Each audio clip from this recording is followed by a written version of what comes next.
So, sa akin is, ang papatibay sa ating pananampalataya ay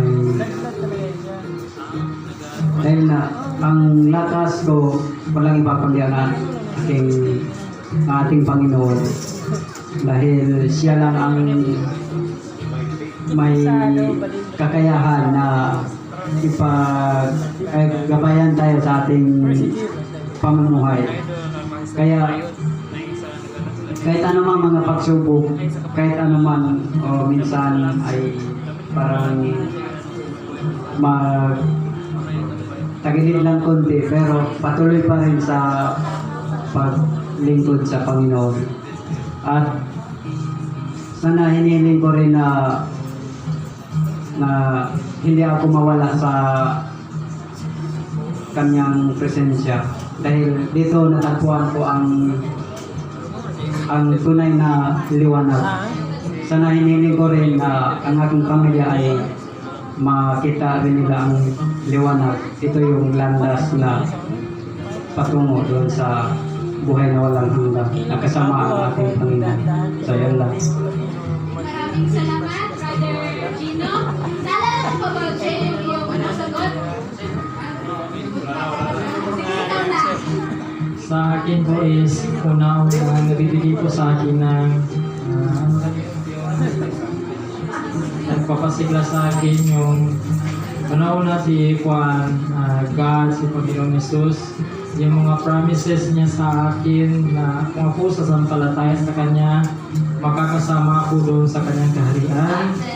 Kasi doon ako nagakuan, doon ko po kuan yung sarili ko na if ever na hindi ko man makuha ang pamilya ko, kasi kanya-kanya man tayo ng kaligtasan. So ako man ay kamot ko kuan sa akong kinabuhi, kaya ayaw ko mapunta sa hell kasi masakit doon, maraming paghihirap. So masakit mang isipin, hindi natin makakasama yung pamilya natin. Yun yung magiging parang destinasyon ng pamilya natin, kasi ayaw naman nila maniwala sa atin. Kumbaga minsan may mga time na tinatawanan pa nila ako.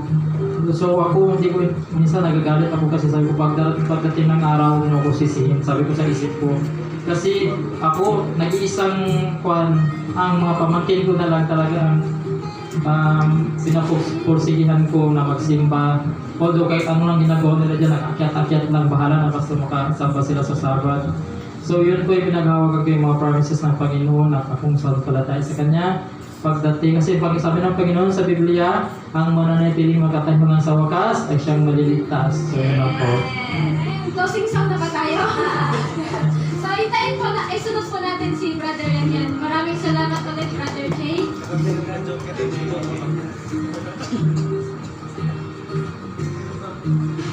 Para sa akin po is, nagpapatibay ko lang pananampalataya ko is, ang naman ko is si God,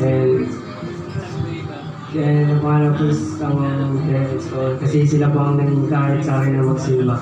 And lalo na po si Mama, kasi dahil lang po sa simpleng bagay na pagsisimba ay nasusuklihan na po yung pagod ni Mama, na kahit nasa malayo siya is kahit makita niya lang po kami na kumpleto na nagsisimba, pag nakita niya lang po is kahit pa paano is nawawala po yung pagod niya. Kaya yun po yung dahilan ko ba, yung dahilan ko pa ng kala. Maraming salamat sa inyong sagot. Talagang totoo po lahat yun. Lalo na ang Panginoon po talaga ang nagpapatibay sa ating pananampalataya. Marami man tayong mga pagsubok na pinagdadaanan, pero ang tagal ng tao ngayon, mga ilang years lang? 60, 70, bira na lang yung 100, no? Ang sabi nga, what is 60 sa eternal life na pinangako sa atin ng Panginoon. At sabi ni Brother Jay kanina, yung pangako ng Panginoon nagpapatibay sa kanyang pananampalataya. So ngayon ay, dahil limited ang ating time, kasi may gagamit na nitong ating studio, ay nasa last question na tayo. Sa nakikita ninyo na narinig ko kanina na ang mga kabataan dito dati ay napakasigla. Tama ba? Hindi? Oh, yeah daw, yeah. So, masigla ang mga kabataan dito dati. So, sila pa rin ang unti-unting nawawala. Like, 50-50 daw. 50-50 parang ambulansya. Kaya ang sunod na tanong ngayon, ano kaya sa tingin ninyo yung dapat na gawin bilang kabataan tulad nyo o yung dapat natin gawin dito sa mentors para mapanumbalik ang sigla ng mga kabataan, lalo na sa kabataan katulad nito. So, unahin natin si Brother Jason.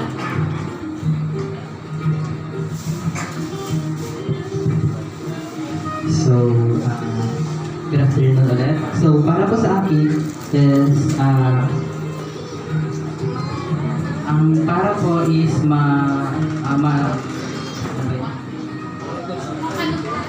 mapanumbalik ang mga kabataan is based on my sa sarili ko lang po is bigyan po natin sila ng halaga or care or pansin. Kasi po, once na hindi po natin sila binigyan ng pansin, para po silang bulak. Kapag hindi, mawawala po sila agad. Kapag, di ba, yung isang bata is parang, alam din po ito ng mga parents pa natin. Kasi po, once po yung bata is meron po silang parang gustong sabihin sa magulang pero hindi po nakikinig yung magulang or hinahayaan po ng magulang yung mga bata. Mas lalo po silang parang hindi po sila nagtitiwala sa magulang. So, ganon is parang mawalan good yung tiwala nila sa magulang or magre-rebelde sila. So, yun po yung sa akin. Sana mabigyan po ng pansin or sana is mas lalo mapanumbalik yung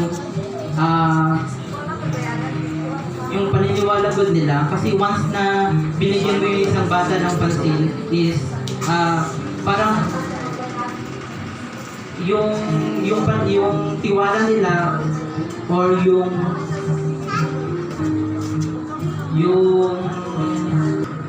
Sa akin po is to encourage them, to invite them na katulad kay Jessa, Jade, kay Shian, every Sabbath ko na pinagsasabihan ko sila, "Uy, Jessa, simba tayo." Katulad kanina, then kagabi, always ako nag-remind sa kanila na, "Jessa, miss ka lang nila Sir Roland, ng baba, ganyan."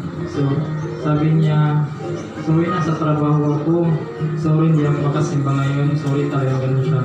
Sige, sabi ko na sa sarili yan. So, yun talaga yung kulang sa ating mga youth. Dapat tayo yung maging daan rin sa kapwa natin youth na ma-encourage muli na mahila natin sila dito sa simbahan. Kasi walang ibang magtutulungan kundi tayo lang ng mga youth dito sa mentors. Kasi if ever na tayo lahat dito na backslide, sino na ang makakasama nila Sir Roland dito? Tulad nga ang sabi ni Sir Roland dati kanina, paano daw kung sila na lang dalawa?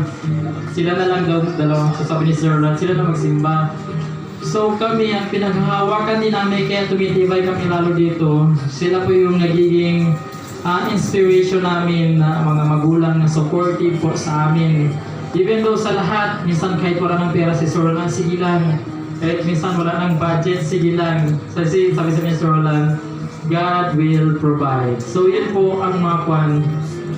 Yun po yung mag-encourage sa mga kapwa namin kabataan na maging aktibo ulit dito. Tulad ng dati, sabi natin na miss na namin yung dati na ganito na karami. So dati talaga nagtutulungan kami ng mga youth, kung sila yung maging song leader, yun yung pinaka-namimiss namin ng mga moment na nangyari dito sa mentors. So nakakalungkot lang po kasi first year anniversary po ng aming